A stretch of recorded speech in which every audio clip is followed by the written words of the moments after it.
I personally do not have a domestic helper at home, but most of my relatives, they do have domestic helpers at home. And I wasn't born in Hong Kong, but when I first came to Hong Kong, my relatives, they all have domestic helpers at home. So to me, it wasn't something really foreign. During my late teenage years, when I actually saw a lot of local children with all the helpers on the roads and in shopping malls where their parents were not with them. So that's when I thought that, okay, now many of the local parents are becoming very busy and they don't have time for their kids, so that's why they employ helpers. 其实很早就有了，因为以前看 TVB 港剧的时候就已经发现，其实香港人会雇这样外佣，就是会演一些家庭剧啊，然后家庭剧中就会出现一些外佣的声音，然后有时候还会出现一下外佣跟他们的对话，然后还有外佣用特别奇怪的广东话说话这样子。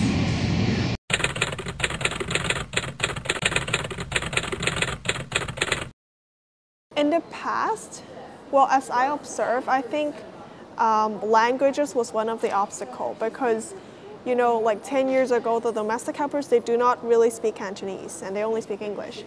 But in recent years, I realized a lot of domestic helpers, especially those from Indonesia, they speak really, really good Cantonese. And so I think in the past, language was a problem, but now I think most of the problems belongs to their benefits, I guess. Yeah. Maybe their day offs or something like that. I think because of the cultural difference, maybe the employers cannot understand the employees and they cannot understand what their employers actually want from them. So that's where the conflicts actually rise, and sometimes the employees, they don't understand the local language. So maybe there is a communication difference as well that may cause the conflict as well. 我觉得对于香港来说呢，我觉得最大的问题应该是语言问题，因为比如说香港人的母语就是广东话，但是像那些应佣、菲佣，他们的母语可能是自己的印尼语啊之类的，然后他们英语都是他们的第二语言，然后他们都要用自己的第二语言进行相互的交流，我觉得应该会比较困难一些。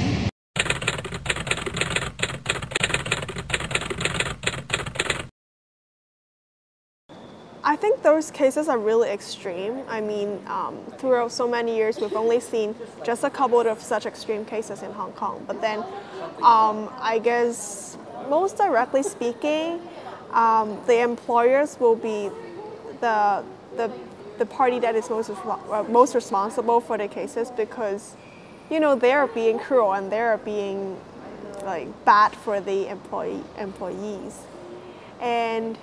But then on the other hand, if something like that happens, I think the domestic helpers also have the responsibility to report their cases to NGOs or the government or call the police, whatever they could do. I think the most are the employers because they have this mentality. Well, I think that they have this kind of mentality that they are the helper, so you can do anything to them and make them do whatever they want. So I think employers should change their mentality and respect them. You really need to respect them because they are the ones who leave their families and come and help us over here. So that's what I think. 我觉得双方应该都是有责任的，因为我觉得就算那个雇主的心理再不正常，他也不会无缘无故的就去打骂他的佣人。那我觉得可能佣人自己可能会有一些做的不太恰当的地方，然后会招致雇主的一些不满。但是雇主肯定也是有非常大的错误的，因为我觉得他跟工人，因为工人也是在他们家做工，他应该对工人有尊重，然后应该有平等的对待他，不应该就感觉你就是一样我的物品，然后我付你钱，相当于我买了你这样，我就可以随意对你随便打你，这样一定是不对的。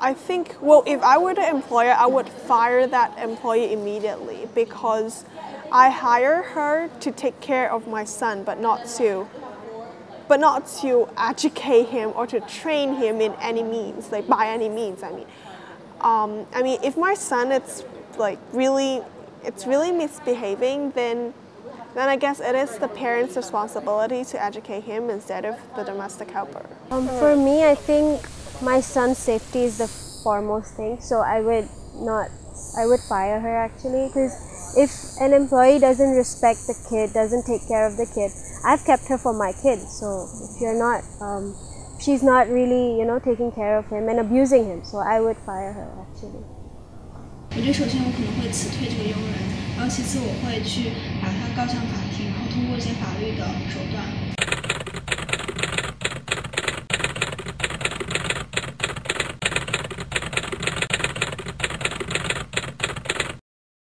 I'm not very sure about that. I think the wages now is actually okay because those employees they live with the employers, right? So they do not have to afford their own housing, or they do not have to really afford their food or something like that. But then most of the money they spend is just on their leisure or their personal use, and compared to what they're earning, or compared to what they earn back home, for example in the Philippines or in Indonesia, they're actually earning a lot in Hong Kong, so I think it's actually okay. I don't think that is necessary because there's a contract that you sign, and the law requires that the employees stay with the employers. So I think it's unreasonable that they have such demands. 我觉得这一调薪问题，其实我还蛮支持他们的，因为我觉得，因为大家工资都会上涨，然后他们的工资不应该也就是这么多年来就持平在一个不太高的水准，而且一般来香港工作的外劳，他们在他们的家乡，比如说菲律宾啊、印尼，应该都是有很大就拖家带口那种，他们有比如说他们的孩子需要他们养，然后比如说他们有生病的家人需要他们养，然后他们还有老人需要他们养，所以我觉得他们的经济负担蛮大。I guess as long as the employers are okay with that, I think that makes sense. Because I think, I know some employers, they don't want to live with their employees as well. So they hire a house outside for them to, live with their fellow domestic helper friends. So I guess that makes sense if they mutually agree on that. 我觉得其实这是件方便双方的好事啊，因为首先对于外佣来说，他们自己就会有自己的。比较自由的这种权利，然后对于家庭来说，他们也不会觉得有一个外人天天在我们家。What about them asking for Hong Kong permanent residency after 7 years? After 7 years, well, I guess it's okay. I'm not completely against that. Yeah, it makes sense.